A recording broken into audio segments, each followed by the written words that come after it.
Hey, Ron. So I was thinking, we've had a bit of some problems on the show. I became a I'll supervillain. say. You said you would leave me for dead instead of sand people. It happens. And I feel like Callum sort of here has our marriage counselor. I feel like this is something we need to figure out, you and I. Like, I mean, here I am, a supervillain who killed almost everybody and then brought them back to life just for the lulz. And here you are, even worse than that. I have no say in that. I do not believe those words. It's time to bury the hatchet. Are two opposing forces. You two should have a divorce, in my eyes. No, we can't divorce. We need to stay together for the kids. Wait, what? This guy, he doesn't understand. You know, he doesn't get me. But sometimes some people just don't get it. I feel like Ron spends more time with sand people than his, other. Oh, no, time out. We're not going there. We're not going there. At least the sand people Right. understand. Me and Ron will continue to have marital problems, Callum. Time out. We're not going there. We're not going triple X. No, time out. We weren't talking about Triple X. Fun movie. A good fun movie. It is weird. Vin Diesel. But great action movie. Vin Diesel's alright. You know, I just realized this bandana makes me look fatter. It makes you look like you have a fabulous mustache. Yeah, but you know where my lips are. As all mustaches are. Your beard has a mustache now. Aw. Welcome, everybody, to Reactaholics. Just sit down and get ready. We have no idea. You what ain't this never had a episode podcast.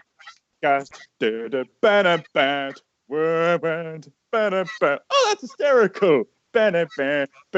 You ain't never had a podcast like us. is. Yeah, you're right. Okay. Callum is officially the genie of the lamp. Ron is Aladdin. Mel can be Jasmine. John Bailey can be Iago, and I'll be I'll be Jafar because I killed you all.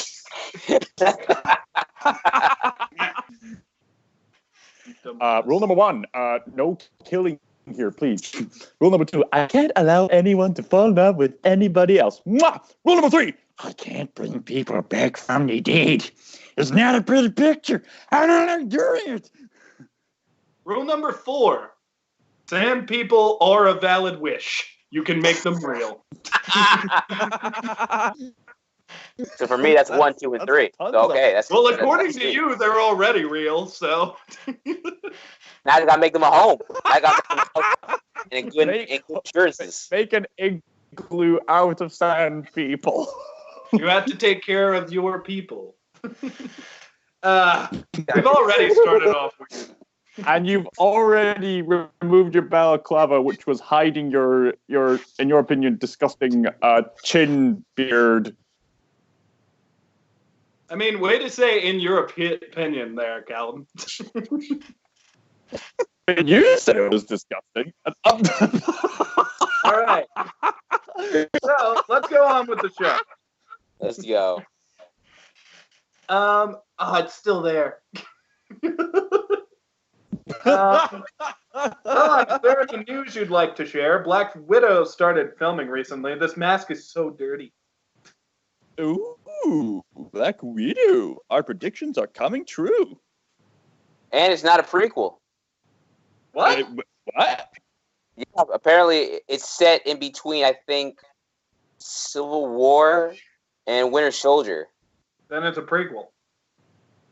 Well, it's not a prequel that we all thought would be like her origin story. Like it's just set in the middle of those movies with flashbacks to her origin, but also her training. Everybody knew. Is Hawkeye going to be in the movie? I think so. I hope so, because if not, I'm significantly less excited. No, Because, I'm curious. Me and Neil were talking about how significant Hawkeye is to Black Widow. So if Hawkeye isn't in the Black Widow movie, then that's, I don't know, blasphemy. He's literally the one who converted her to a good guy, so I hope he's in the movie. I want to see Budapest. Same. I want to see what happened during that, because they make it sound like something really went down over there. There's a rumor that Taskmaster is going to be the villain, and I think that's a very good idea. Oh, okay.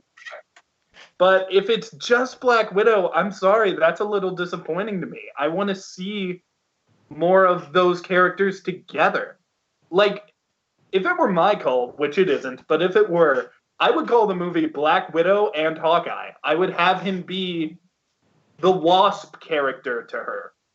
Like, I would have him be just like Ant-Man and Wasp. Yeah. Like, why not give them both a movie? I mean, if there's a good story with Black Widow, I'm sure I'll enjoy it. But I'm a little disappointed if Hawkeye isn't in there. I think he will be in it. I think it's going to just be like him continuously being there to support her, because they're best friends. They are best friends.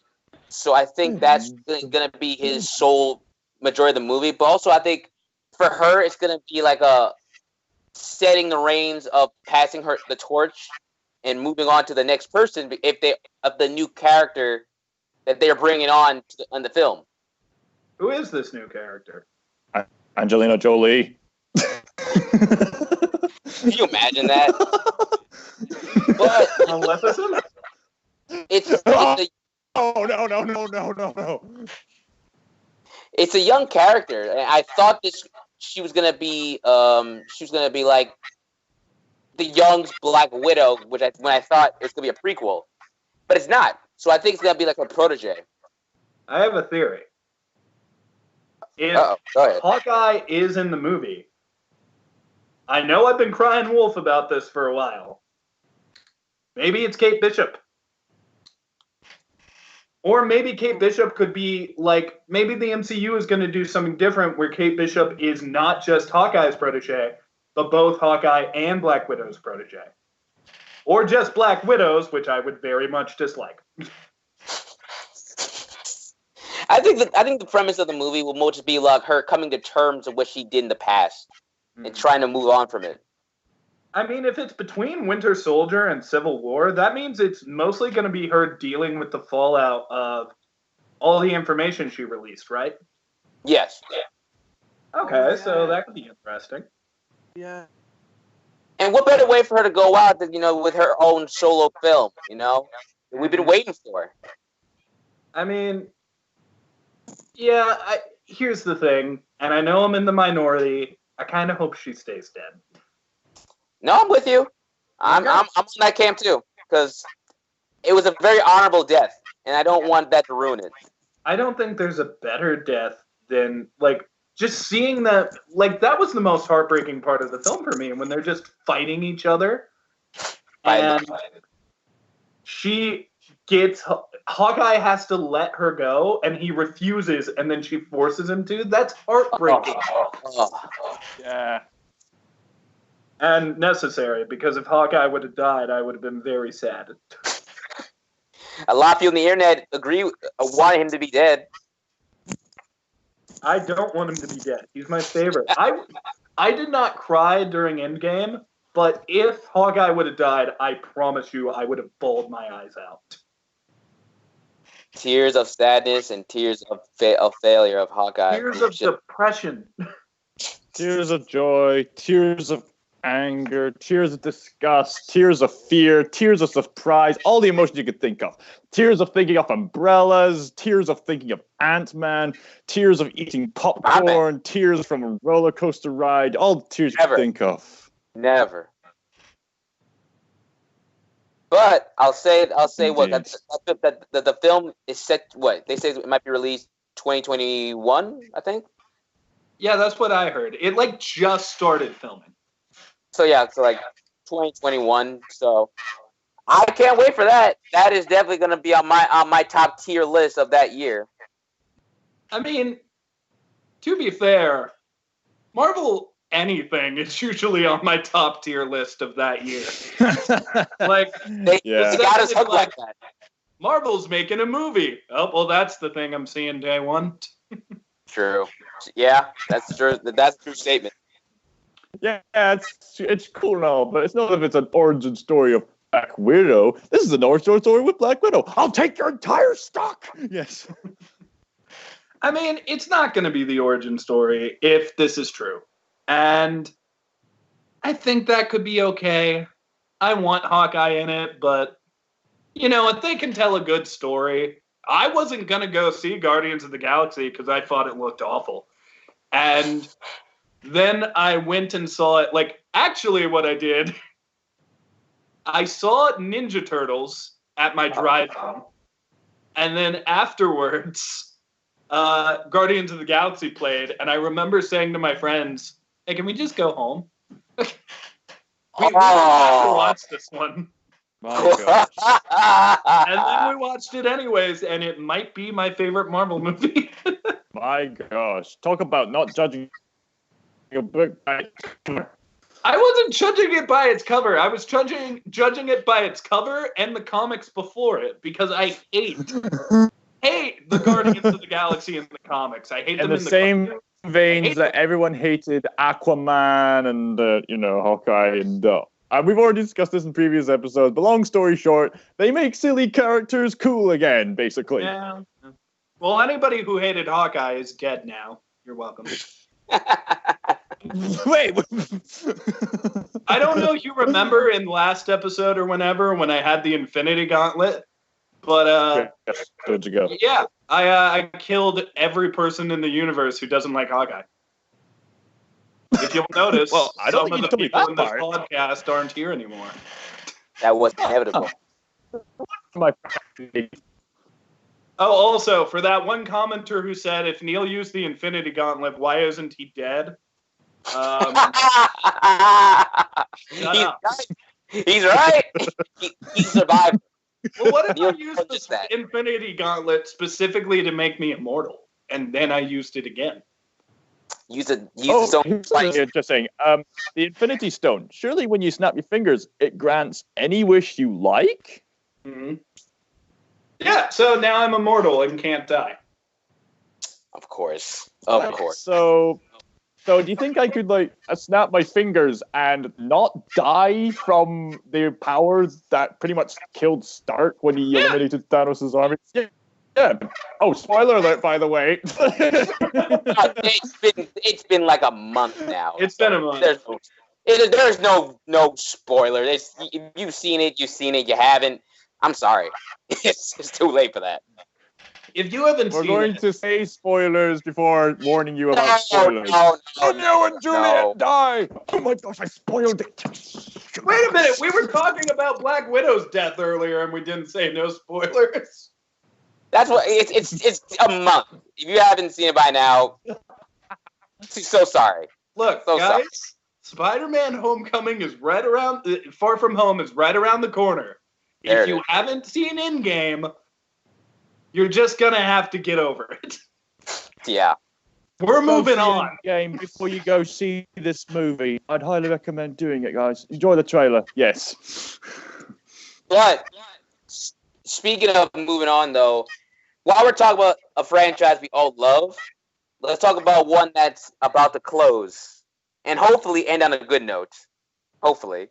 Mm-hmm. X-Men: The Dark Phoenix. Because... All right. Because from reports about it, apparently they did reshoots for it at the end because apparently the big climax fight scene reminded or came close to replicating a fight scene of a previous superhero film that came out recently. Wonder which X-Men 3. We don't know what. Who knows? I mean, if it's in space, my immediate guess is Guardians of the Galaxy 2. I don't know. The climaxes weren't in space per se. The first Guardians of the Galaxy film's climax was on this planet, and then Arguably, the climax of second number one 2 was was on another planet. Yeah, but then they destroyed second the one planet. was yeah, but for the most part, it was on that planet, and then ending with them being in space and having a funeral. I don't know who it could be then, but oh my gosh, what if it's Fantastic Four? Wait, hold on. No, let's not go there. Four had that one fight scene with Doctor Doom and Human Torch in space. Some people are thinking it might come close to Captain Marvel's fight scene at the end. Oh, yeah, that's awesome. That makes sense. But hopefully they improve it. But here's the thing. We'll mention no more. Neil is anti-Captain Marvel. I hate her now. Go ahead, Ron. Well, that aside, this is the end of the Fox X-Men chapter. You know, it's been a long road. You know, this film comes out next week. So the question is this: are y'all excited for this, or are you more like, let's just get it over with? Let's just move on and then we get X-Men into the MCU. I have two answers. One of them is long, and one of them is short. Which one do you want first? The long one? How per se is the long? You guys gonna break it up? You gonna break it down for us? Well, the short answer is no, I am not excited. The long answer is I am not excited, but interested. I think that it looks okay. Here's the thing. I think I know exactly what's going to happen in this movie. I think they're going to start off by going into space. Something's going to happen to Jean. She's going to go volatile with the Dark Phoenix. Then she's going to be in Genosha, which we've seen shots of Genosha. And she's going to kill Mystique. Then it's going to Civil War style, break up the X-Men and the Brotherhood. They're going to fight out and try to stop each other. They're all going to get arrested. Then Jean's going to go in to either save or try to kill them, and that's going to lead to the big climax. Here's the thing. X-Men is always a little cool. No matter how much you hate it, X-Men is always a little cool, because you get those cool scenes with Nightcrawler teleporting, with Quicksilver running. It's just, I'm excited for those scenes, but am I excited for the movie? No, not even a little. I'll probably go see it in theaters on a $5 movie day, but no, I'm not super excited. Just maybe think of a... Sorry, what did you say? I just thought of an excellent topic to discuss after this, but first I'll give my opinions on X-Men Phoenix. Mel had the most rational reaction to that a few episodes ago, in which all of us gentlemen went, wait, no, and all at once.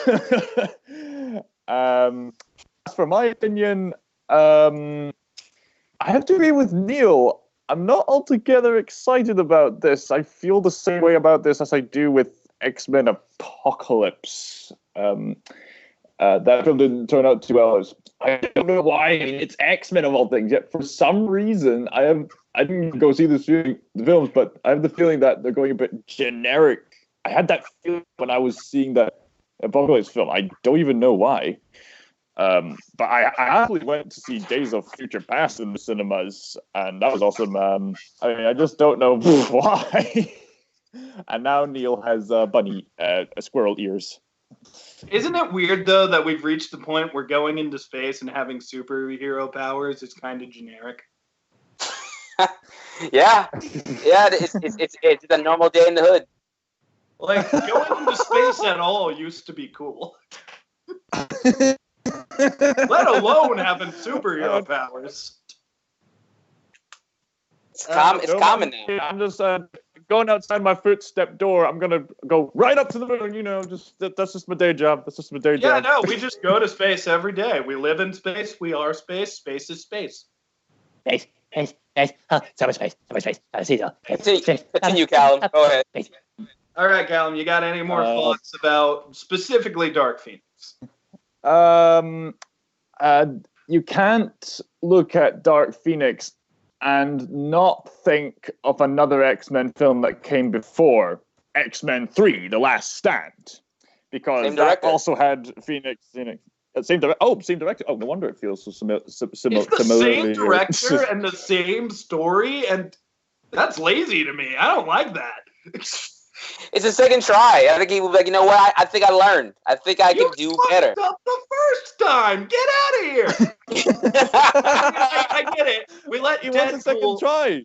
Second chances. Try again, and it worked. So I get it. But at the same time, there's a difference between, okay, you can do another X-Men movie, and okay, you can do the very same story you already did, but don't fuck up this time. Don't fuck up.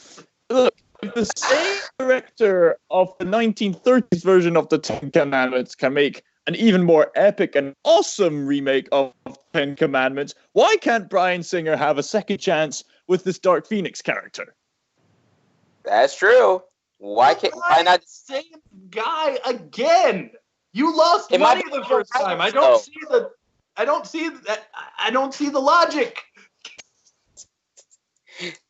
I think you know what? I think that for me, just in my opinion, I think that there's nothing you can say to defend Last Stand. Like even the most diehard X-Men fans can't do it.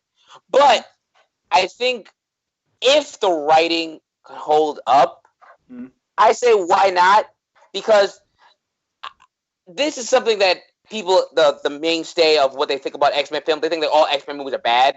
Or they're just not interested, which is untrue. We've seen some good X-Men movies, so it's not like these aren't a good franchise. It's just that it's been misled astray, it's been bamboozled, it's been hoodwinked. It just hasn't been given the love it truly deserves, and it hurts when you got the MCU over there just kicking butt and taking aim. Let alone that the MCU is not perfect, and we all know that. They've had their missteps. Yeah. I mean, their missteps, though, like, I would watch any Marvel movie, even the ones I view as the worst, like Iron Man 3 and Captain Marvel. I would watch any of them over watching X-Men Origins Wolverine. Yeah. Okay. The only way I would ever watch that movie again is A, to make fun of it, or B, if someone was literally paying me. Fair point. Fair point. Someone might pay you if you get enough subscribers, but you know what?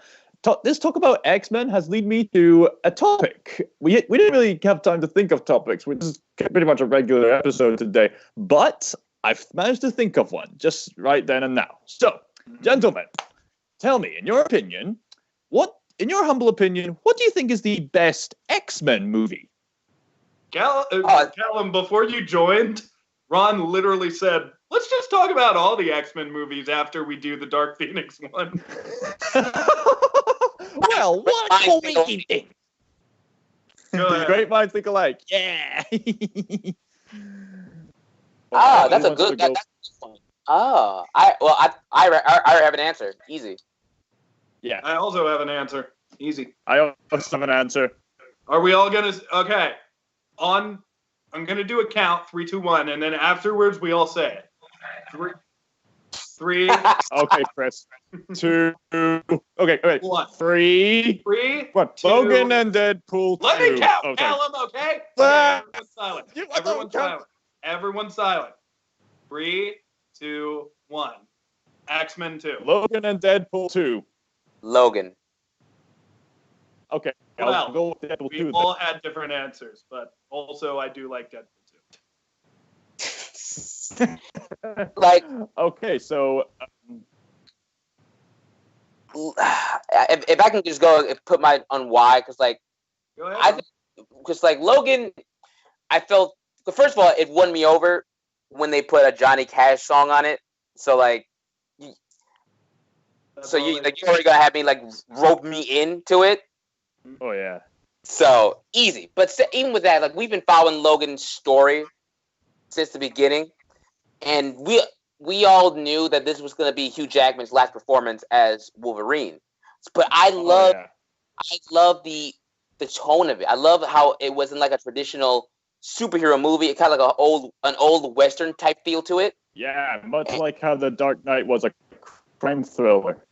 Yeah, and then like the performances of Patrick Stewart and Hugh Jackman, like really like sold that you're watching a beat up, banged up Wolverine and just a demented, slowly losing his mind Professor X. Like it was sad. It's like sad to watch people you watched so long slowly just like dying, while also seeing X-23. Like it's just seeing that little father-daughter moment of them together. Everything for it was what I wanted, and the ending, man, like that was a good final farewell. To me, there unless the MCU does something with it, but for that X-Men universe that they had, nothing tops Logan. Like Logan was just everything that I wanted in a Wolverine movie. And also end credit song When the Man Comes Around by Johnny Cash. Thank you. That is what I wanted. Well, Ron, I would argue that there is a better in-credit song in Deadpool 2.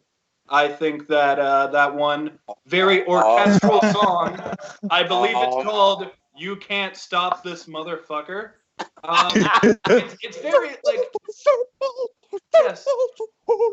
I hate to use the word exquisite. However, it's definitely well defined. I would say there's a lot of effort. Has the opera singers go out of their way to go, holy shit balls? It's just truly something wonderful, once in a lifetime, and we are never going to get that again. And I view that. I just imagine them composing that and just trying their best not to laugh. I mean, more power to them, I say. More power to them. Yeah, no, I love Johnny Cash. Yeah, I would just say a few things about Logan. First off, there's been this recent trend I've noticed of heroic figures aging and getting in more grounded stories, like Logan and Luke Skywalker in The Last Jedi, Kratos in God of War, Samurai Jack in Season 5. It's been quite a good trend, and it's a trend I'm not getting sick and tired of anytime soon. They're leading to great stories. And Logan's certainly one of them, and how he handles it. And it really is a great story about legacy and passing on the torch. And you know how many people complain about Marvel fatigue? You can criticize the X-Men for a lot of things, but here's one thing that Logan got right. It had a definitive ending. It's had full closure. And that's not something you often see in the superhero media nowadays. So that's what makes this movie all the more special. And one other thing, I have a real soft spot for the trailer music. And way down we go. I agree.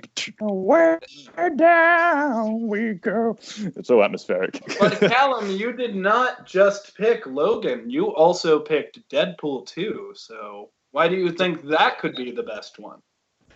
I mean, I would have picked Logan, but Ron picked Logan. So I'm going with Deadpool 2 instead. You picked before, Ron! Well, it's too late. I'm Deadpool 2 now. So Deadpool 2, Deadpool is technically speaking an X-Men character. So these technically count.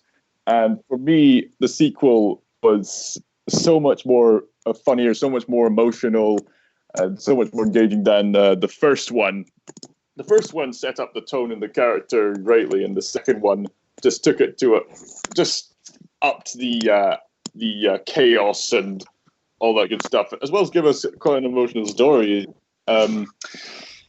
It's such brilliant comedy, and there was so many brilliant moments. So I remember back in summer 2018, I described to myself, well, if Avengers Infinity War left me crying despair, Deadpool 2 left me crying in laughter.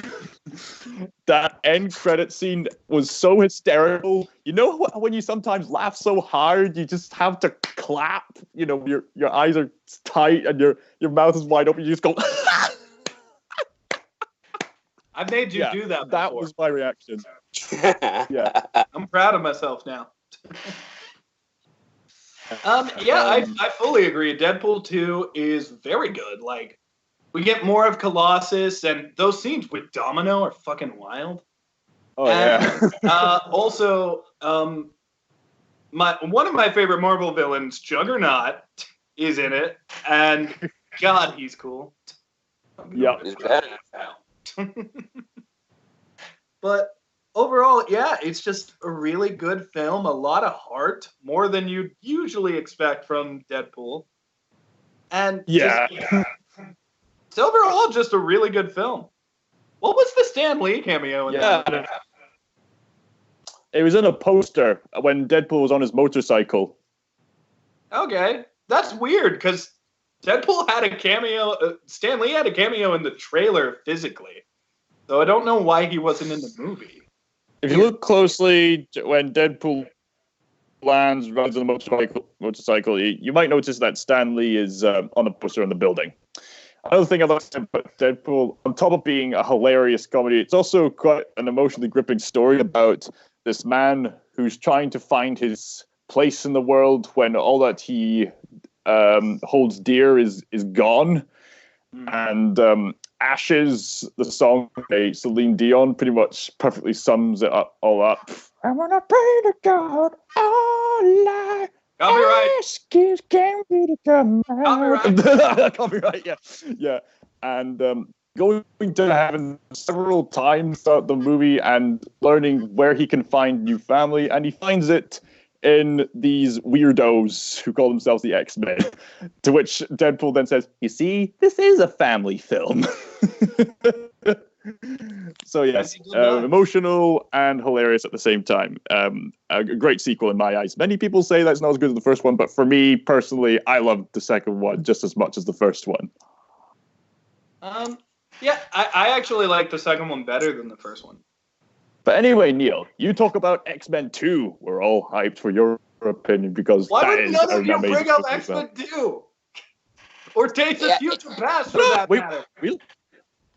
No, I think X-Men 2 is kind of overrated in my opinion. No. I dropped it. I dropped it on you. But speak to me though. Speak to me why though? Why do you defend me so? Probably one of the more interesting of the X-Men movies. First of all, we have this really just excellently done intro with Nightcrawler teleporting, immediately establishing this is going to be the X-Men movie where they use their powers, and they use their powers awesomely. And they live up to that promise. Mystique does some cool shit. Magneto does this really cool thing with marbles. If you can kill 7 people with marbles, what can you do with the Brooklyn Bridge or whatever bridge he destroyed? It might have been the Golden Gate Bridge. I don't know. Anyways, it's just overall a very good movie, and the plot is pretty good too. There are some legit scenes that are a little tear-wrenching at times. Like, you have this relationship with Rogue and Iceman that is not great, but it is just sad. You see, like, them want to be together and them kiss and love each other. But every time they touch, it literally hurts him. And it's kind of heartbreaking. Because every time they touch, it hurts. Shut the fuck up, copyright. Every time they touch, they just die. Strike at us. Every time they touch, he almost dies. Can't you feel my heartbeat slow? Let's fight Magneto.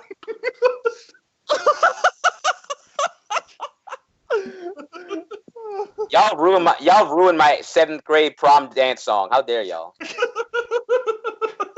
I used to dance at a cheerleading club as well. That's why I went to the cheerleading club. Y'all just took that good song and just stomped it on me. How dare you? I did Dance Dance Revolution to that song. In the middle of my high every school. time we touch, I gain your powers, and every time we touch, I just want to fly. How did y'all do this? I'll never know. Neil, continue. You're breaking my heart right now. Go. Okay. But yeah, one of these characters that is usually underdeveloped actually kind of gets a lot of development in the form of Pyro. He's in the movie from the very beginning, and we see these just these little violent tendencies and this annoyance with how people treat mutants really develop into an evil hatred, as the cops are just there to arrest him for being there. They haven't done anything illegal yet, and they're already trying to arrest him. And he snaps, and that's an interesting scene. And then he talks to Magneto. There is a lot more to X-Men 2 than I feel like a lot of people give credit to. And yes, sometimes it's slow, sometimes it's boring, but you need those moments to establish the characters. Look at you can't always have fast-paced stuff, otherwise it gets overwhelming. Look at Nightcrawler. He's in one movie in the original X-Men trilogy, and he is done so well that you don't even mind. Like, he's even got the religious aspect to his character. He's got this really cool design. He is constantly active in the story, regardless of whether or not he's the main character. Honestly, this movie makes you fall in love with Nightcrawler. And he's only in this one movie in the original trilogy. And overall, I just think that X-Men 2 has a good story, a lot of good villains, a few good fights, and overall, more compelling than more people give it credit for. Hey, a shout out to Martin Luther King Jr. for being the main inspiration behind the X-Men series. Yeah, shout out to Martin Luther King Jr. And Malcolm X Thanks for being cool. For X and Magneto. So, in the end, though, this is the last steer step for the Fox X-Men universe. Yes, we can say that. Yeah, they're not going out on the proper terms, and who knows, they could. But we cannot say, and it's very miscued for anyone to say that they don't have good movies. The X-Men universe did have good movies that really stood up for us and also too led to what we have now. So if this is the last chapter of it, let's hope it ends on a good note so we can tip our cap and say thank you. It's not going to. But we can. Yeah, we can. Also, before we move on, honorable mention to the Quicksilver scenes in Days of Future Past and Apocalypse. Quicksilver is awesome. Those amazing. music choices. God, those music choices. They make those scenes. If I could save time in a bottle, we're going to get more copyright. The video is just gone. It's gone. And I'll send you to authority for copyright.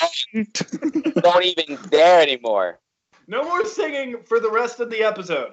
Tell him I realize. Okay, fine. But you know what? Sweet dreams are made of these. But who am I to disagree? I've traveled the world 7 seas, okay? Everybody's looking for something, right?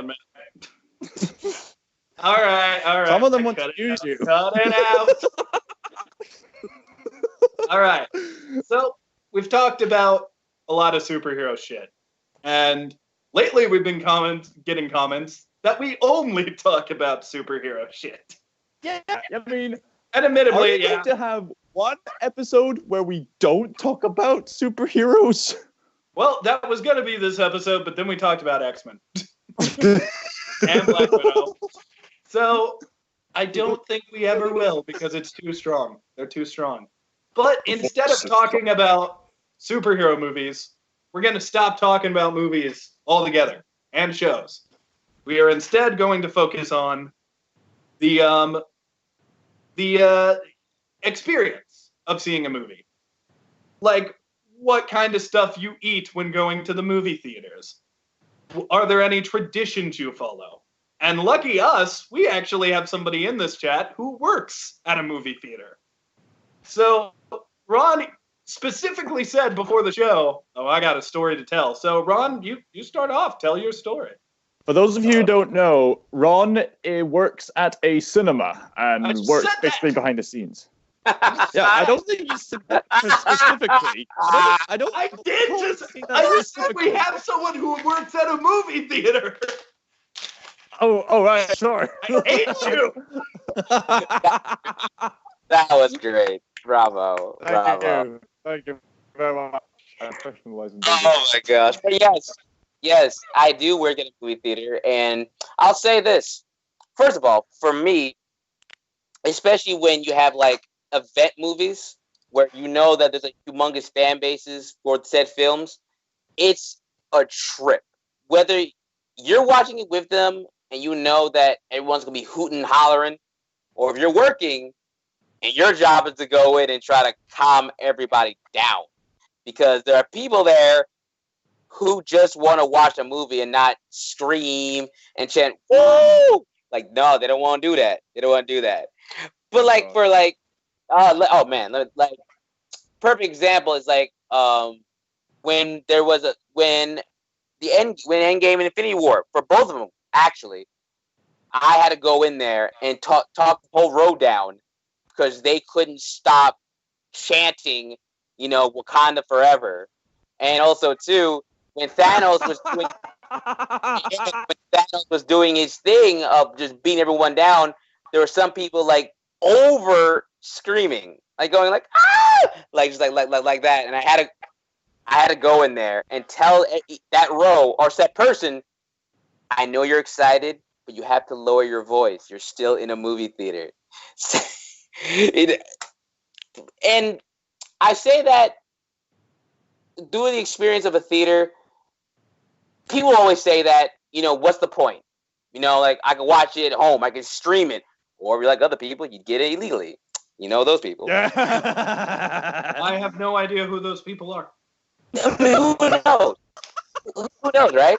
But and while I personally don't mind like watching some movies on demand or seeing stuff on Netflix and stuff, I get the experience. Because like Aladdin came out, and kids who I've talked to told me, like they told me for Aladdin, it's coming out in July, that they've never seen the animated movie. They've never seen it. But the reason they want to watch these ones, true statement. But they were so excited because they said, this looks so real. This looks so like majestic in our world. And when they experience to see it on the big screen, it's for them mind-blowing. And I get it. I completely understand that it takes you in a world where you can't get in your house. Like not everybody's house have big speakers. Not everyone has those leather seats that people love, apparently. But it's that moment that it takes you out of the real world for a couple hours and you just lose yourself. But two, never forget always that there'll always be those bronies that will try their best to ruin your moment and your time in watching a film. Don't fight them. Don't get an argument with them. Just find me. Got it, Ron. Next time I'm in the movie theater and someone pisses me off, I'll call you.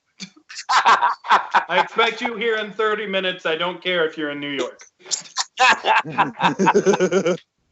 I'll hop in like Blue's. Or you have to travel overseas to Scotland.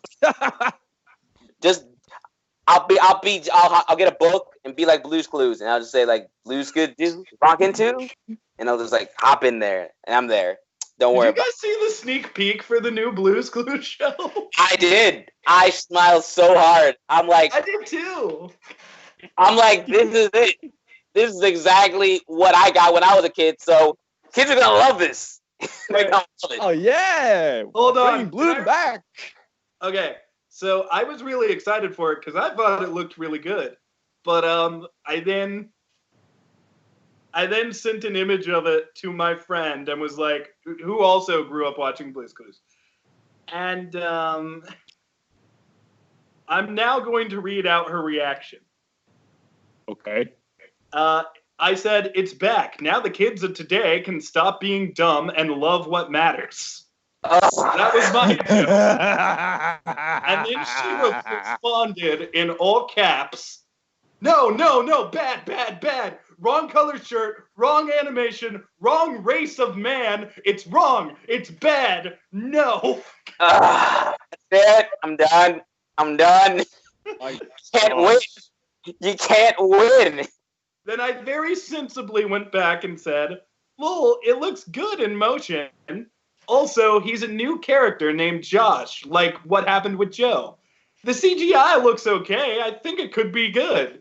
No, it's all wrong. Why would they do this to Blue's Clues? I don't understand it. Kids aren't going to like it like we liked it. We were like, what, 4 or 5 years old watching that? Kids are like, so I went on to say, you don't have to watch it. We're adults now. I think the style looks charming. And the original style, while also charming, is very dated. The CGI looks to be very loyal to it, however. And she replied, no, I want the original. Then Neil, then one more time, Neil very elegantly says, you still have the original. And then she replies, no, it should be back on TV. We need it now. I want it all. I want it now. Down strikes. Stop singing. That had nothing to do with Blue's Clues. You know what? I wouldn't be surprised if her next response was baby sounds. Yeah. Look, here's my okay.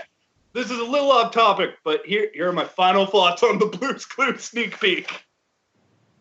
It looks fine, and if you really want to bitch about it, you're probably not the audience they're shooting for. I'm sorry. 2019, and we're complaining about Blue's Clues.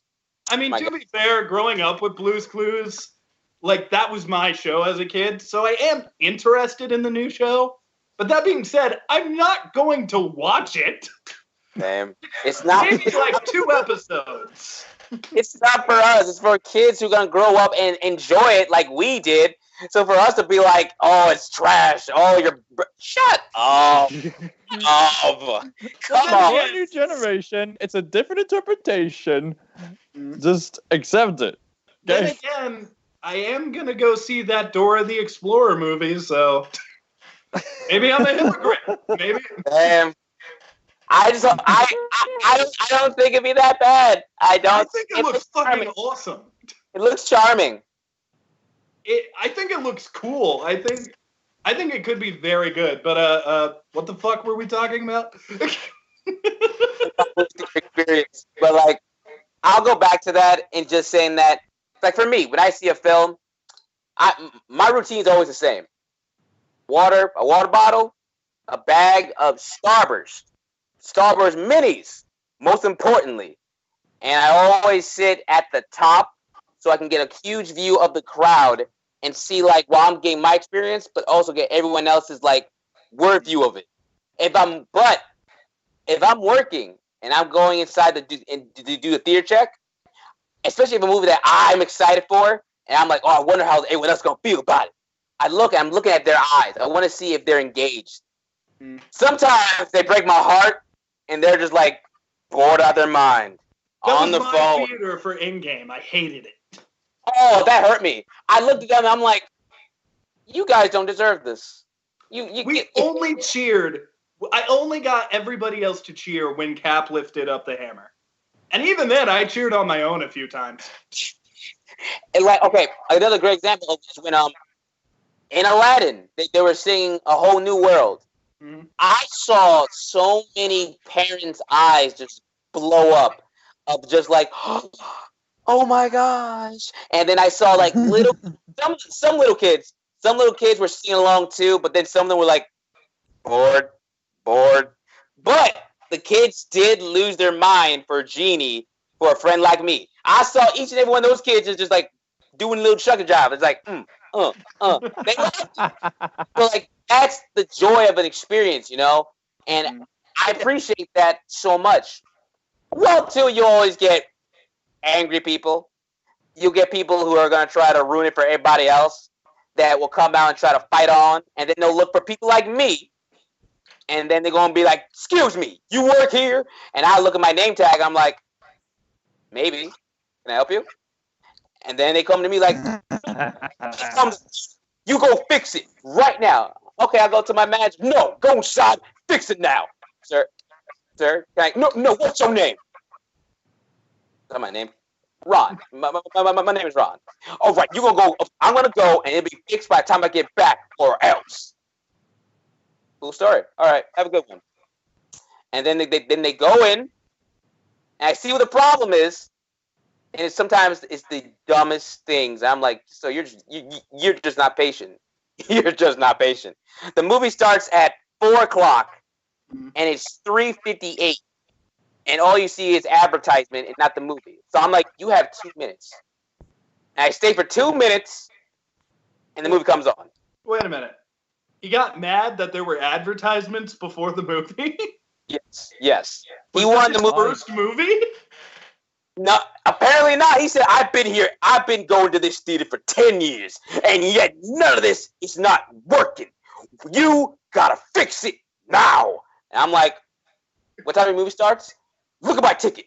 See? It's not 4:00 yet. You got 2 minutes. You got 2 minutes left. It should be on now. Okay, sir. I'll go fix it now. God, Ron. In the past, I have called you the most chill person I know, but I want you to realize, if I were in that situation, I'd be dead. It's more people like to the cinema.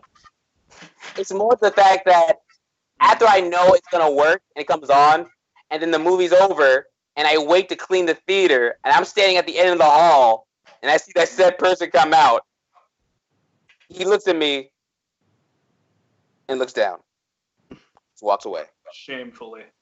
I have a question about this, just because I've always wondered this for people who work at the movies. Have you ever had somebody who directly went up to you and was upset about the quality of the film? So because of that, they were like, hey, I want my money back, or hey, give me a different ticket to a different movie? I have people who like say, sir, come here. I need to talk to you for a second. Look, I've worked in the industry, right? I've worked with the cameras, and I'm looking at the picture. Okay, come here. I worked in the industry. Look at the screen right now. The light shouldn't be this dim.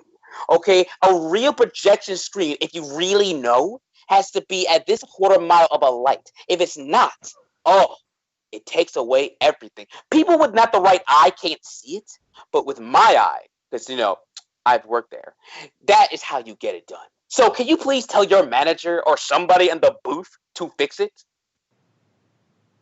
Okay. And I go, and they tell me, Ron, how's it look? It looks fine. No one else is saying anything. This thing is completely fine. And then that person leaves the theater when the movie's over. That was, and I want to clearly say with my words, the worst experience I've ever had with a movie. I will never, watch my mouth, ever come to this theater again. Thank you. Have a good day. And then they're back next week for the next Marvel movie. Then you come back a week later to see the same stupid movie. So yes, yeah. Man, like people will complain about, the picture quality. Some will complain that, oh snap, like I don't want to see it because that actor's in it and I don't like them at all. So I want to see it. I want my money back. Okay. Or they complain when they'll sit there. Oh my gosh! And the pixels. is out of sync in the movie. How did they make this and the pixels are so out of it? Our job is just to show you the stupid thing. How in the world are we supposed to know this? Okay.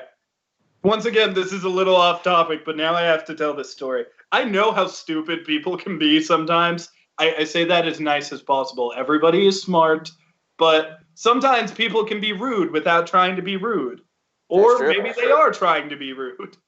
Like, for example, I used to work telecommunications. For those who don't know, that means I was essentially that asshole who calls you in the morning and asks you if you want to donate to a charity. And my favorite conversation, I've had so many weird conversations just with that job. One of them was literally, I call, hello there, my name is Arthur Neal Taylor IV, which is my real name. I work directly for the Indiana State Fraternal Order of Police. Would you like to make a donation to your neighborhood police department? And one of the responses I get is, yes, excuse me, what part of the police department does this go to? My usual reply is, oh, well, it's usually evenly distributed. We get it out to those who need it the most, specifically people who get injured on the job. And the guy responds to me, well, if they got injured on the job, they're not doing it right, so they shouldn't get money. Damn.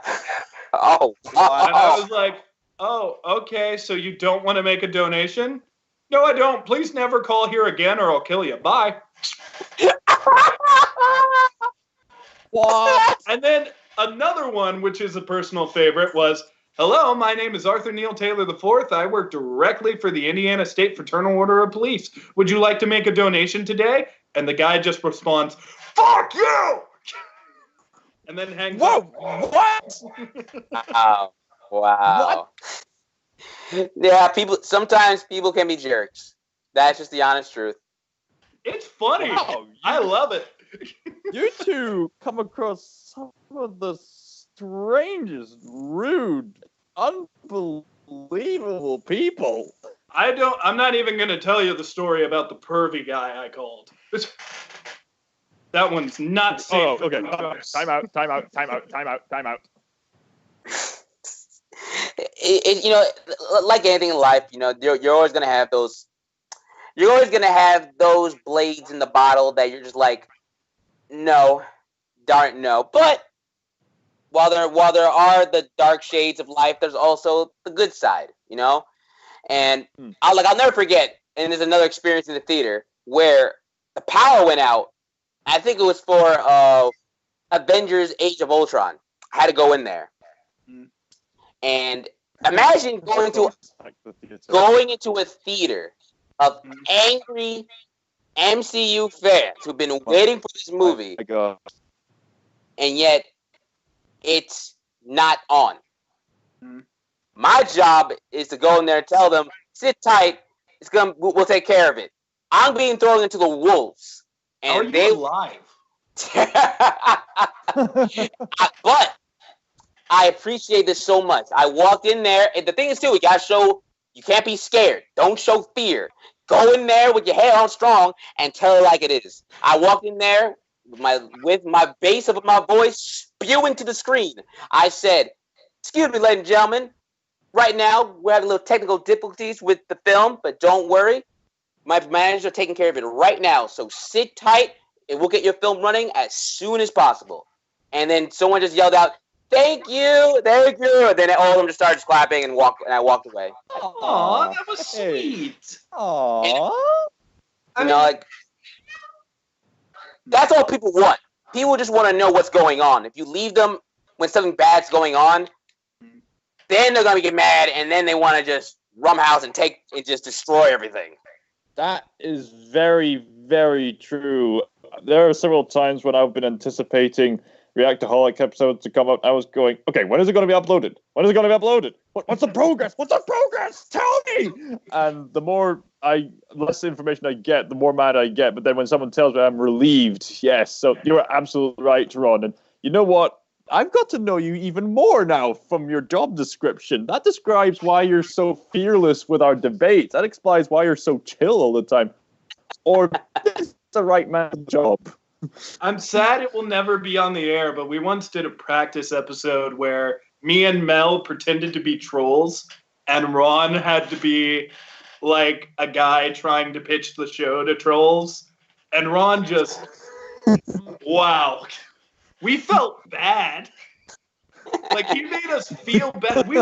It was all in good fun, and none of it was real. But Ron legitimately made us feel like assholes for being mean to him because of just how nice Ron is in the face of just meanness. You gotta have more respect on Baby Doll. I'll say, you know, I learned a lot from working in the theater. You know, I grew from it. You know, all this comes from years and years of just growing as a person. You know, I would say I ain't perfect. I just strive to be better, and that's it. But I'll say the experience is that people just want to see their favorite movie, whether it be a popcorn flick, whether it be just one of those snobby, pinky up, oh, this is a real movie kind of thing. In the end, people just want to sit down and lose themselves in the movie. You know what I mean? Yeah. And that's it. Yeah, that's what the experience is all about at the end of the day.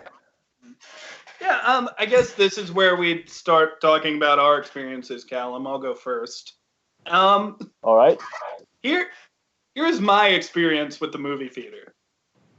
This doesn't happen anymore because of reasons that will be clear after the story.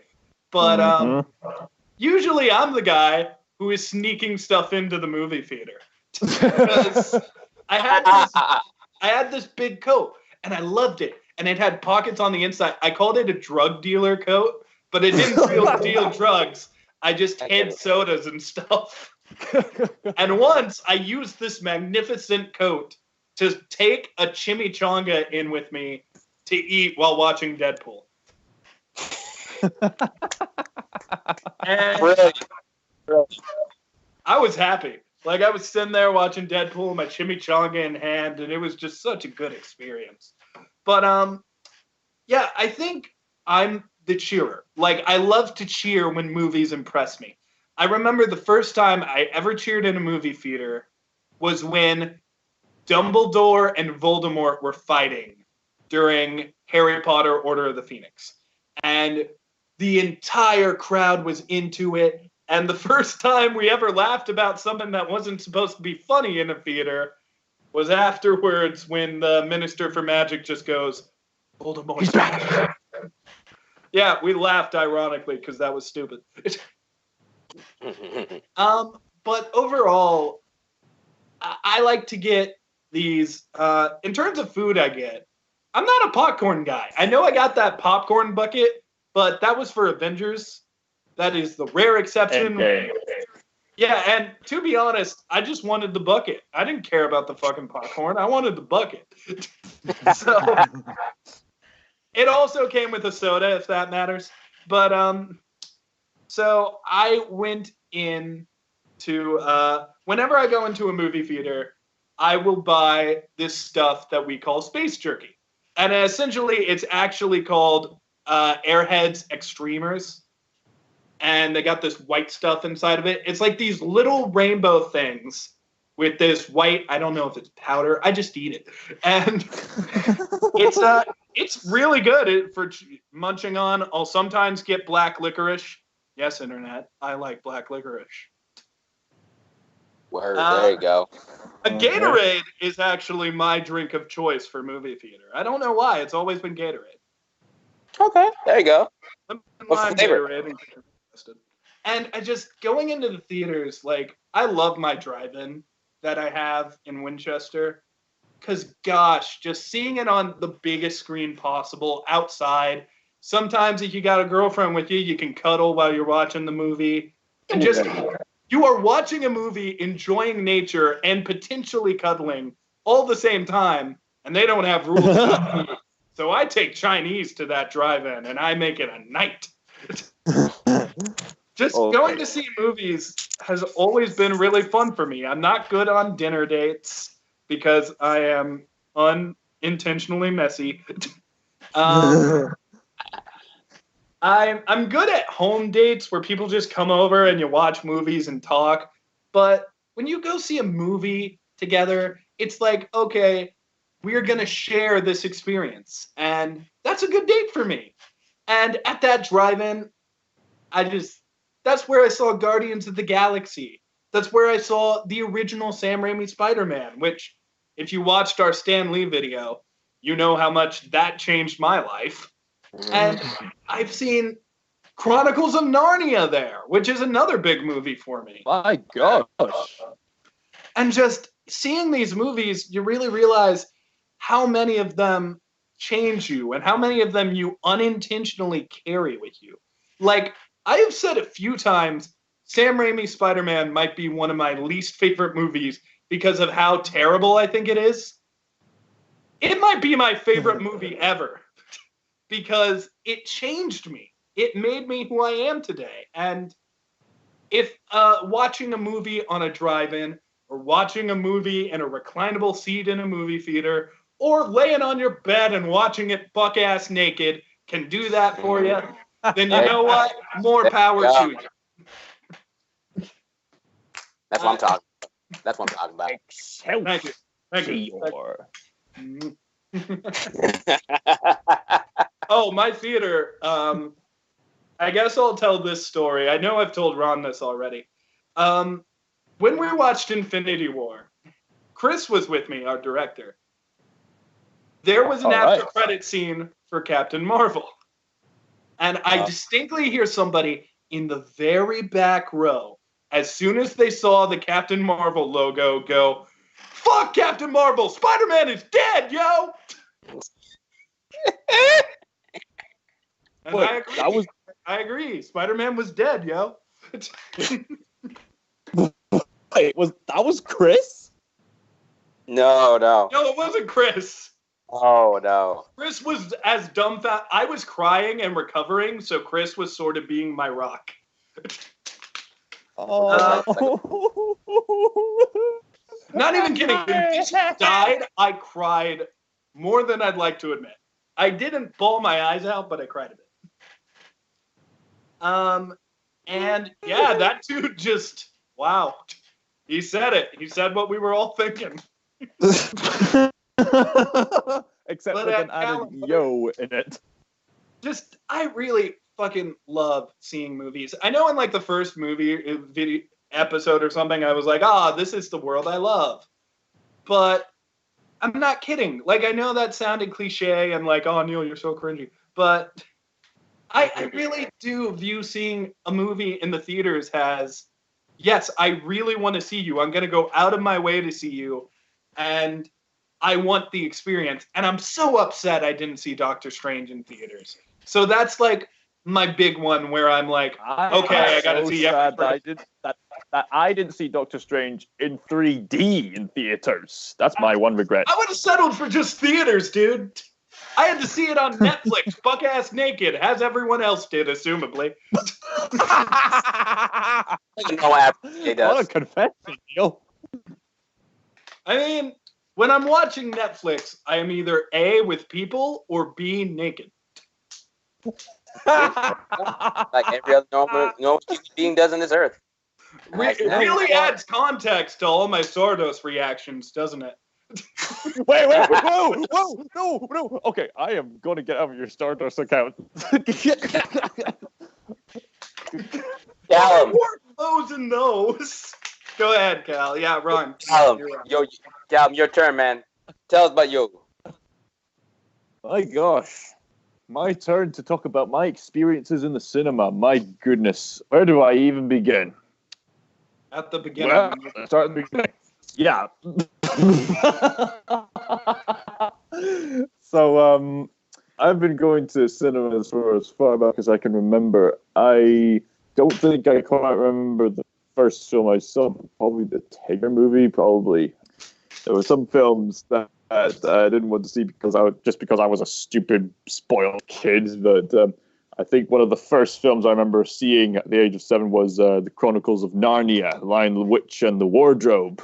And that was something I remember seeing in the cinema. Just the whole atmosphere of it all, loudspeakers and everything. And quite a cinema experience, turning away from some scary scenes and then seeing all the majestic screens. It was really exciting, really epic, and yeah, and not in a way, Narnia's kind of shifted my perspective on the cinemas a wee bit. It was one of the first ones I saw, and it's kind of an impact film I like a wee bit.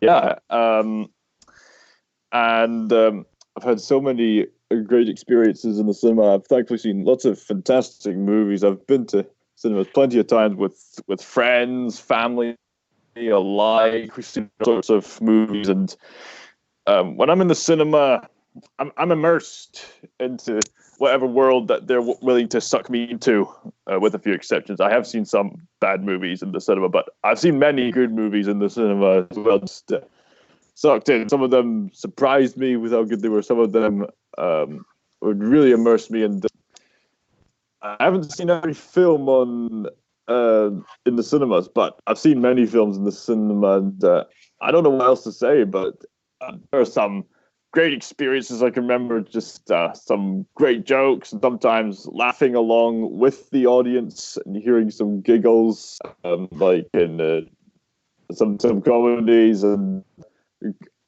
crying during some epically tragic parts, having immense feelings of spirituality or emptiness or fulfillment, or all these different things, and just being immersed and just going, wow, this is a place I could go to, and just, I don't know what else I could say. Isn't that right, doggy Neil? And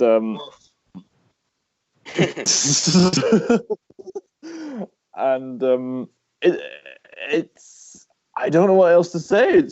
I just love going to cinema, and I love going there with friends. We still go there today, get immersed, and we get immersed into the story, talk about what the story possibly meant afterwards, and just think about, oh, that was great, that was fantastic. Maybe it could have improved it here or there. Still great. Just wow factor never ceases to amaze me when I go to the cinema. That's the point I'm trying to make. And I don't really know what else to say, so I'll just leave it at that. There you go. But you must end it with this, though. What is your movie theater snack and drink? Yeah, you need to answer. Oh, also, because I forgot this, sometimes I'll get a big pretzel. Those big breaded pretzels, you know how it is. Yeah. I'm not particularly a drink person. However, I usually tend to drink either a fruit shoot, which is like this just a fruit drink, or perhaps A Fruit Loop? which is fruit. A single Fruit Loop? Like the cereal? I will nibble on this throughout the film.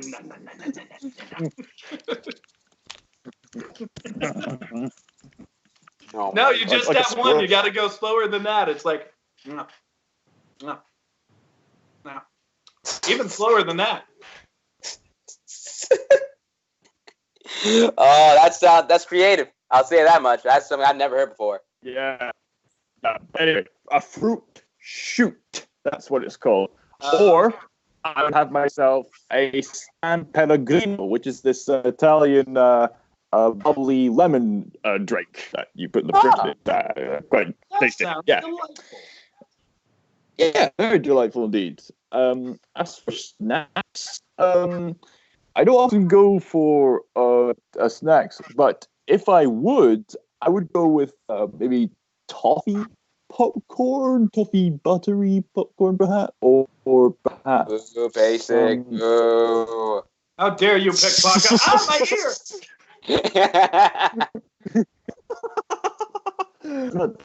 There was something. I get that, man. I probably had.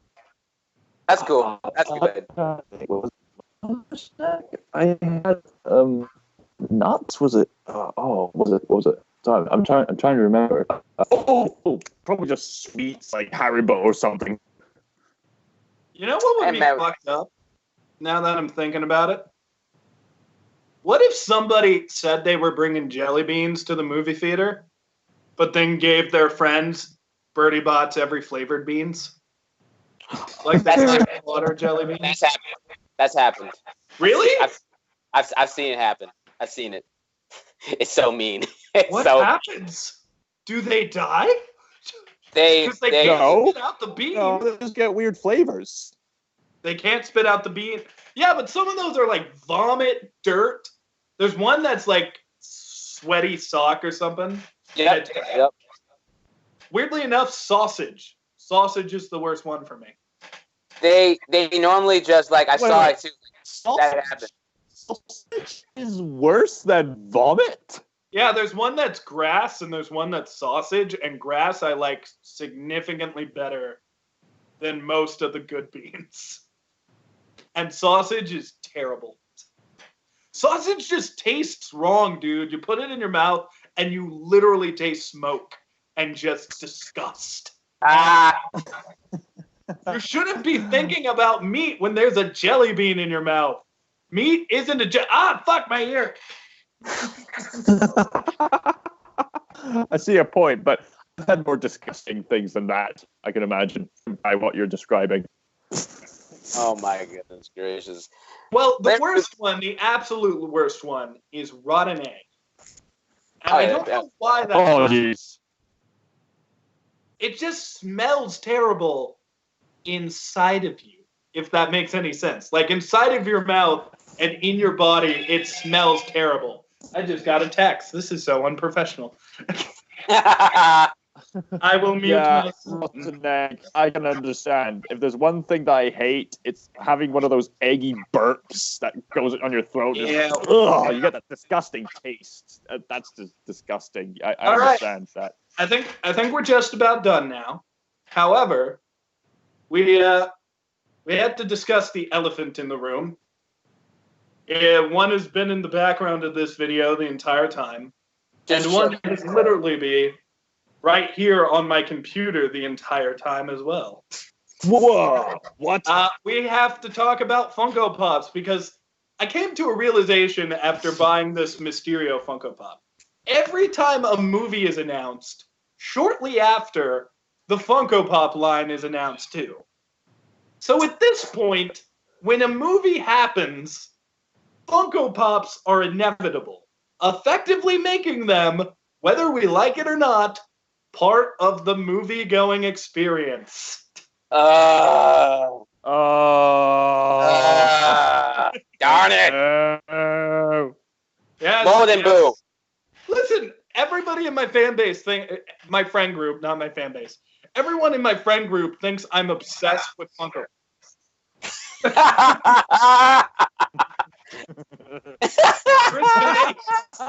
Chris, can the audience hear you? No, they can't. Yeah, but we can't. That's a joke. Chris essentially said, "Is that all I am to you, Neil? A fan?" No, everybody in this call right now is my friend. Every single one of them. I don't know. I don't know about these Funko Pops. I don't know. Oh, come on. You knew we'd have to talk about them eventually. Look how many there are. There's like so much of them, and I don't get it. I don't understand. I kind of get it. But then again, I'm a hypocrite because I've been giving gifts. Friends have been giving me gifts of them, and I'm like, dang it, I like it. Wait, I don't like it. I don't like it, but I like it. Dude, grab one. Show it in the video. Don't make me do it. Don't make me do it. Do it. Don't make me do it. Don't do it. Oh, it's so close you can reach it. What? Dude, that's is that the classic Iron Man? Yeah, that is Iron Man. I have a Thanos and I have a Spider-Man Homecoming. Your Spider-Man and my Mysterio we can play. Hold on. Hold your horses. What have I become? I'll be right back in a few minutes or so. Hold on. I'll be right back. Do you have a Funko Pop? Callum's gone to go get his. What have I become? I'm ashamed. I'm embarrassed. You guys can't look at me the same way ever again. I mean, most of mine are gifts. Like, everybody likes to say, oh, Neil, you're obsessed with Funko Pops. No, this was a gift. Half the ones on my shelf were gifts. Literally, for my birthday, Chris bought me the Game of Thrones book a Death Note, and 3 Funko Pops and a board game I really wanted, which was really cool. Chris is the best. But he's like, Neil, you're obsessed with Funko Pops. And then he bought me Funko Pops. He's eating into the addiction. I'm just saying, if someone was addicted to drugs, I wouldn't buy them drugs. All right, I am back. And Chris, if you'll permit me, I am about to turn on my camera briefly to show you some of the Funko Pops that I have. I only have 2, but I'm just going to turn it on. 3, 2, 1. I like how everybody was like... I see it. Wait, is that a Monty Python Funko Pop? That's Sir Bedivere, the one who keeps lifting his helmet. Yes. I didn't know they had that line. And you got a Baby Groot. See, everybody likes to shit talk Funko Pops, but we all have them close enough where we could grab them this video. Turn your camera off, Callum. For anyone who's interested, Callum's camera audio is best when his camera is off. Spoil sports. I love your face. You know I love your face. I'm ashamed of myself. Hypocrites, a lot of you. Please, Neil. Yes, you do have some, Chris. Your sister bought you that meat. Show them to us, Chris. You throw them away?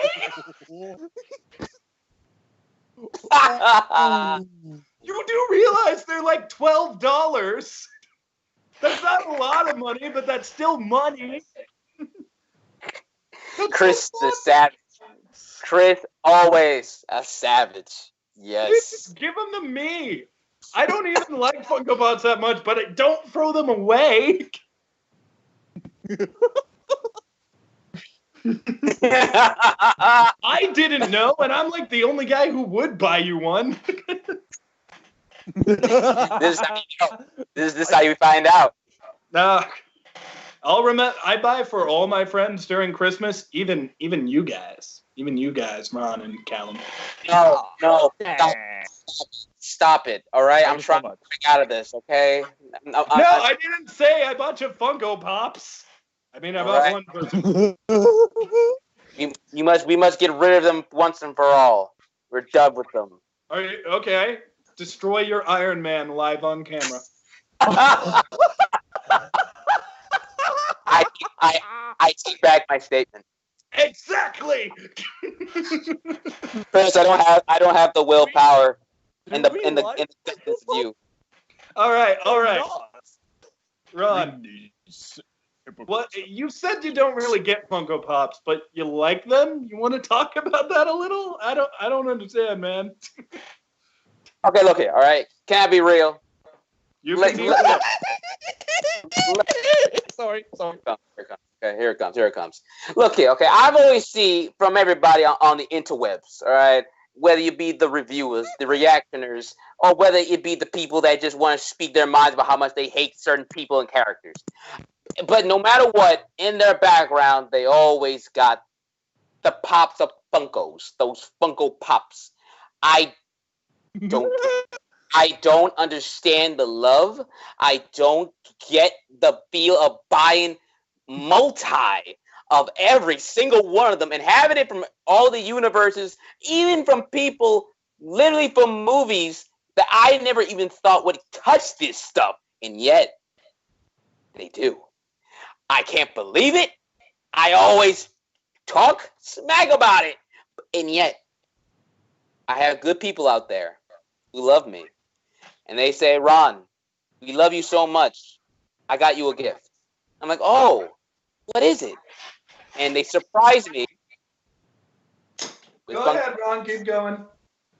Funko Pops. And I'm like, oh my. I can't believe this. And yet, I can't stop myself from smiling and enjoying it. A good friend of mine got me these, and I'd be a hypocrite, but it's the truth. I like the ones he gave me. Like, I couldn't stop smiling. Do I would I ever go out my own way to get them? You know, gosh darn well on a hilltop, I would never do that. But the people that I love and they care about, and they come from their hearts, they give it to me, and gosh darn it, I appreciate that. So, as always, y'all can keep your pops. Y'all can keep the Funko top mountain and then sell it to the highest bidder till you say thank you, ma'am.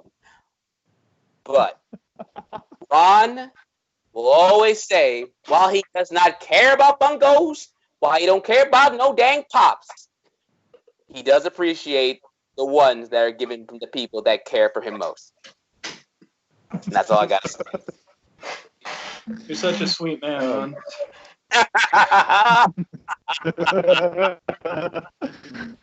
Oh man. So, Callum, you want to go next? I have a feeling your collection is smaller than mine. Yeah. Fun fact, I actually have another baby Groot, and it's actually Groot as he appears in Guardians of the Galaxy 2. And ironically, he's for some reason smaller than this baby Groot I've got here for some reason. Maybe he's just a mini Funko Pop or something. Cal, I think I forgot to tell you, I bought you a Korg Funko Pop for Christmas. Oh, thank you so much. Oh, it's so... the nail into the coffin, isn't it? I mean, you love Korg. You love Korg. Man, thank you so much. I really appreciate it, man. We put it in my collection next to this bed of here, and it'll grow. Wonderful. Back in my day, we didn't have that. Well, here is my collection. I grabbed only the movie ones. This is my big one. This is Squabble, my porg. Hello, Squabble. I recall you seeing you in the first episode. Look at him. You naked. Did you just call him naked? What? Yeah. I said you named. How dare you? I did name him. He's my porg. My little porg, my little porg. I also have this one of Weird Al Yankovic in the fat suit. That was a gift. This one of Vision, which was a gift from Chris. This Power Ranger one, which was another gift from Chris. Chris, you know how much he loves it. How dare you? All Might from My Hero Academia, and I don't care what you say. This one looks cool. Dang it, it does look so cool. it does. It does look cool. Look Dang at the hair. I'm so disgusted. Dang it. Pac-Man, who I'm technically going to count because he showed up in both Pixels and Guardians of the Galaxy 2. We don't talk about pixels. Well, we do talk about Guardians of the Galaxy 2. Pickle Rick, I admit this is cringy, but it's got to go. It looks cool. I still love the show. L from Death Note, eating cake. He's a little broken because his fork fell out. I'm done. And, of course, the Emperor of Evil, Hades from Aladdin. And this one, Hades from Hercules. Yeah, he looks cool. And that's all of the movie and TV show ones I own, besides Mysterio, which I actually got yesterday, and Black Manta, who's been back there the whole time. Go And watch half his of Let's those Play were of gifts. Kingdom Hearts 3 to see his own opinions on Hades. So, I'm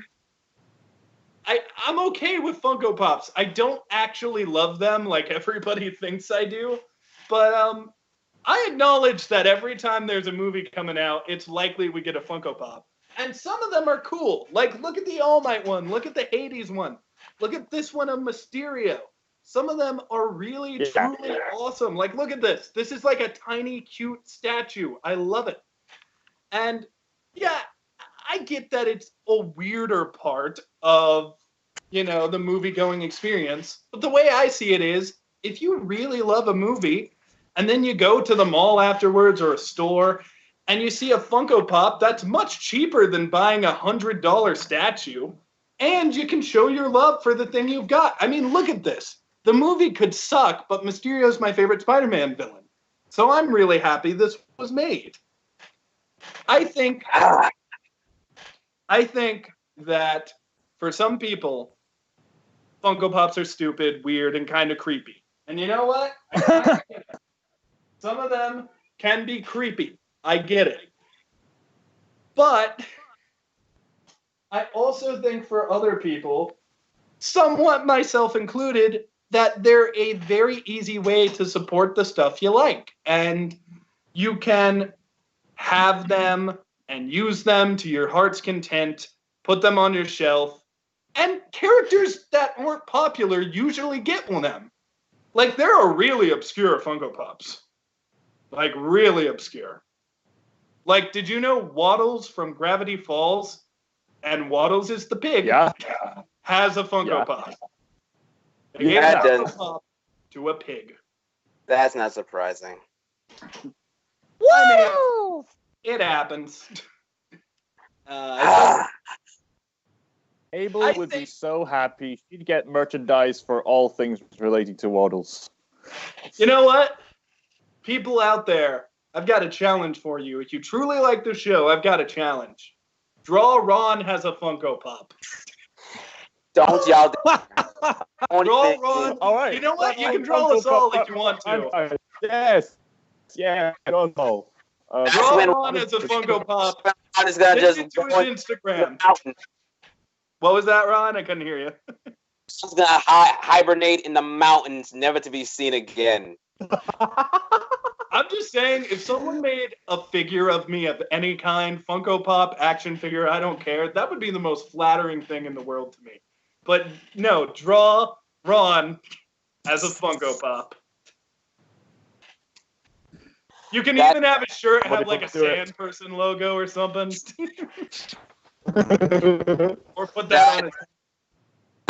That is when Ron finally just says, darn it. Darn it. And on this day, Ron went into the woods, never to be seen again. They say that some days you can hear him saying, y'all jabronis, get out of here with those Funko Pops. Occasionally the say, occasional mating call of let's be real. And then he will say, there you go. But he will live out the rest of his life in the woods. Free of Funko Pops, free of pain, hanging his head, doing bad jokes, and constantly roasting people who offend him in some way or another. Is that the ending of my story? I'm just going to go off into the woods and bug Ron? Look, it's a Ron bird. This is the best bird we found since the Wendy bird. Ron just becomes the legend of the forest. Like, Mama, can I play in the woods at night? No, son. The movie reviewer is out there. What will he do, Mom? He'll take away your Funko Pops. He'll review your movie, son. He'll never let it get on the big screen. He will be very kind to you and nice. He's terrifying. Mother, I'm scared. We all are, son. We all are. The Legend of Ron. Mother, what if he attacks? He has an army of sand people. God help us.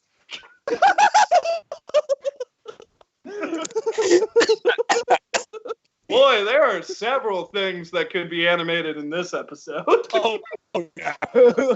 My fun fact. You know that time we talked about Red Skull reuniting with Captain America? That's the next animation, and it's almost done. Oh yeah, Red Skull and Captain America talking about stupid shit. Yeah, that's the next animation, just so you know. I'll say this. And on that note, I think that's when we say farewell because Ron. I think that is the end of the episode, isn't it? Well, let's go ahead and say where everybody can find us at. Ron, you've sort of been the victim of today's episode. Let's hear where they can find you. If y'all want to support Ron, or just come and just hide in the woods. Yes, you can find Ron in the woods, burning. Find me. You can find me on Twitter at just Ron. Just Ron. Find me on Instagram. Ron_just Ron Smith 10, and that's all you got to do. Stardust, me, just Ron. Y'all know what it is. All right, we do know what it is. We do. Actually, what is it? We never actually know what it is. If you don't know what it is, then you ain't even on top of it. That's all you got to know. All right. We will never know what it is. The world may never know. Callum, can't they also find you on Instagram? I've been seeing some of your reviews, dude. Thank you, sir. Yeah. I've recently been doing more reviews on Instagram. Recently did Magician's Nephew, currently reading Lion, Witch, and Wardrobe again. And probably just review. I usually review any theater shows I see, as well as books and entertainment, blah, blah, blah, blah. And I usually also just take pictures of stuff that's happening in my life, and I cannot resist taking pictures of sunsets. And I also take pictures of my artworks, so expect to see those on my Instagram page. Also, you can find me on my YouTube channel, Scotswizard. I have been quite busy, but I have been recently putting up Let's Plays of Superflight. I have been putting up my own personal list of the top moments that made me cry and the moment that nearly made me cry. And working on some other projects on the channel. And also, you can find us on Stardust. We wouldn't be here without it, so go check us out on Stardust. We'll probably announce this episode on Stardust as soon as we're done. Stardust is a really awesome app. Feel free to join us. Where can we find you, Neil? Well, you can now find me on Instagram. It's still kind of new, at Dr. Knealetapus. I post pictures of... I do some reviews as well, but I don't review movies as much. Well, I did do since I thought we probably wouldn't talk about it on the show, I did a video review of Detective Pikachu. Just really short, giving my thoughts, sort of Stardust style. So go check that out. I also review... Lately, I've been reviewing costume designs for superhero adaptations and comic book characters. Ron just sneezed. Thank you. Sorry about that, guys. Bless you, my man. I reviewed Mysterio's costume, and I reviewed Black Manta's costume, and both got very high ratings. I think the next one I'm going to review, everybody wants me to do Hawkeye, but not yet. I want to review something I hate next, so we'll find something I hate. Very brave. I might review the bat nipples. But complete with bat butt. Yeah, also, if you're interested, you can find me here. I stream the game Phoenix Wright pretty often. It's been getting really fun lately. And, of course, I'm on Stardust too, at Dr. Knealetapus. But don't leave yet, because now we are going to tell you how you can end up in an episode. Just film a reaction to any of the topics we have said here today, whether it be the X-Men movies, if you want to share your opinions, your personal film-going experience, maybe with a movie specific to you, or if you want to talk about Funko Pops. But for today only, if you would like to talk about a legend you heard about Ron in the Woods, that will also work. We will accept Ron in the Woods legends. Okay, how about this? Hashtag Ron in the Woods. If you want to be a guest Ron in the Woods. next episode. No. Hashtag the legend of Ron. Put that in your reaction videos. Hashtag the legend of Ron. All right, everybody, thank you for watching. Ron, we love you. I like how the beginning of this episode was, let's put our differences aside. And then I picked on you. We can never put our differences aside. It can never be published on the show. Shout out to at Imperfect Vanity, Minute Movie Pop, John Bailey, voice guy. And for me, this is not the real deal at all. Oh no! Oh, also one thing I want to say. Hopefully we'll get Minute Movie Pop in an episode someday, and a special shout out to some special guests who requested that they want to be on the show. They've been demanding it for some time, and we probably will, seeing how they're very persistent. Squid Jedi, he'll be very happy that I mentioned him once again. But don't worry, Squid Jedi, we'll get you on the show one day. And to the real Mr. Robinson, he's quite a popular Starduster. We'll no doubt get him on the show someday as well. Literally, he asked to be in the show after the very first episode, and he has been so kind about waiting. Because, God, that's been months. All right. Well, to everybody here, thank you. And if somebody actually does draw Ron as a Funko Pop, please post it on Instagram and tag me. It'll be the new Bigfoot phenomenon. Ron, thank you, guys. Thank y'all. Y'all be good. Don't do anything we wouldn't do. Why? Unless I tell you to. Why do I have a feeling that we've been accompanied by a 60s superhero the whole time? I have that strange feeling. Huh? Oh no! Learning! Cut!